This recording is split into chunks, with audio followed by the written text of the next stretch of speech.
Mən kuntu mövlah sözü var, cümlənin birinci hissəsi. Biz çox ona diqqət eləmirik. Hər kimin mövlası mənəm, Əli də onun mövlasıdır. Bu cəmiyyət Əlinin mövlalığını qəbul eləmədi, deməli Peyğəmbəri qəbul etməyibmiş. Mən kuntu mövlah, hər kimin mövlası mənəm, Əli də onun mövlasıdır.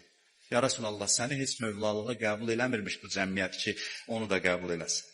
Biz həmişə burada Həzrət Əlinin qəribliyindən danışırıq, Peyğəmbərin qəribliyi idi bu. Çünki dedi ki, mən kuntu mövlah, kimin mövlası mənəm, Əli də onun mövlasıdır. Adəmin dastanından bu günəcən Allah bunu anlatmaq istəyir ki, özünlə məşğul ol, birini səndən üstün sənə təqdim edəndə qəbul elə. Bundadır sənin problemin.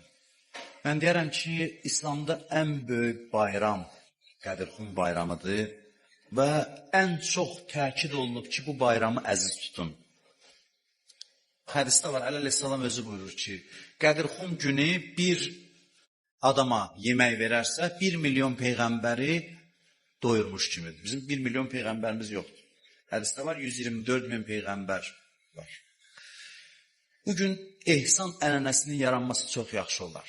Evlərdə bayram süfrələri açılsa, çox ən böyük demək istəyirəm, savab pul xərcləmək üçün, ehsan vermək üçün il ərzində Qədirxum dinləyir. Yəni, bu ənənə olsun, insanlar hədisdə var, yaxşı paltar, ən yaxşı paltarların Qədirxum günü giyinsin, ətir vursun, bir-birini ziyarət eləsin, ehsan süfrələri açsın, bayram əhval ruhiyyəsində olsun, çox bəyənilən əməllərdən biridir.